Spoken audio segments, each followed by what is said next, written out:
State lawmakers continue to debate ways to combat meth making in Indiana.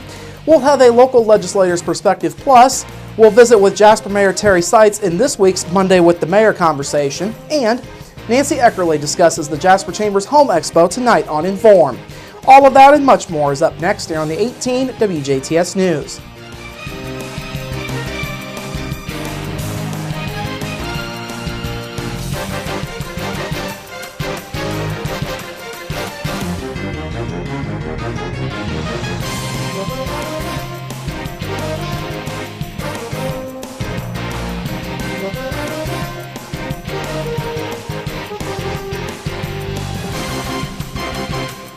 Hello, I'm Bradford Raths. We begin with a late-breaking update from last week's fatal accident near Dale. Late on Friday, state police identified 41-year-old Melanie Rothery of Oregon City, Oregon as the person who was killed in the accident along US 231, half a mile south of Interstate 64. State police say Rothery had stopped on the southbound shoulder of 231 and tried to pull back onto the highway to turn east onto County Road 2250 north, just north of Dale. However, state police say Rothery pulled in front of a southbound semi being driven by 66-year-old David Wolfkeel of Owensboro. Rothery's Subaru was hit in the driver's side door. She died at the scene. It was a busy weekend for the Indiana State Police Jasper Post. The biggest story to emerge from the weekend is an ongoing death investigation that began Saturday morning in Orange County when a man was found critically injured outside of his residence in West Baden.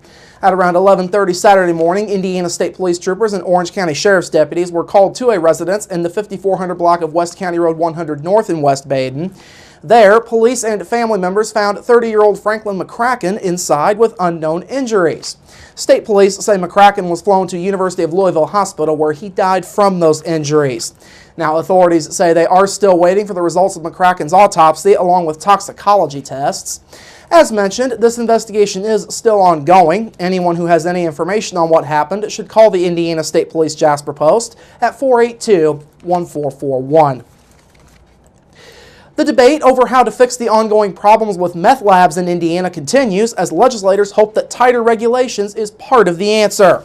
A major step in the battle was the passage of Senate Bill 536 this past Tuesday. It passed out of the Senate by a 46-3 vote.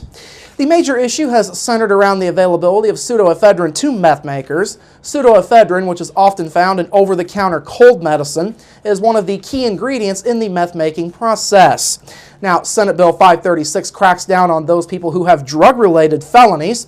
The bill further defines what drug-related felonies are and requires courts to report those to Indiana State Police. Additionally, state police would have to report drug-related felonies to NPLEX, who would then generate a stop sale alert that would ban anyone with a drug-related felony from buying either ephedrine or pseudoephedrine over the counter. Thus, drug felons could not buy pseudoephedrine without a prescription. District 47 Senator Aaron Houchin and District 48 Senator Mark Messmer were among those who voted in favor of this bill. Messmer says there were other ideas on the table before this version of the bill finally passed. There was some discussion about tightening up, how much even, the law-abiding citizen can get without a prescription, but we didn't change that amount yet. It lets you get the equivalent of 16 boxes of the 96 count pseudoephedrine per year, 2 per month, and up to 8 months of purchases. That's the current statute. Messmer says even with Senate Bill 536 passing, the fight against meth production will continue. He says other states have passed similar laws to what Senate Bill 536 is laying out for Indiana. Those laws in other states have not been successful. The meth use in those states has continued and it has gone up. What it's done is shift some of the small production to neighboring states, and it has led to a direct large increase on how much comes from Mexico. We had a couple of drug busts here recently on methamphetamine, and it was a large bust in DuBois County, a large bust in Davies County, all methamphetamine that was produced in Mexico.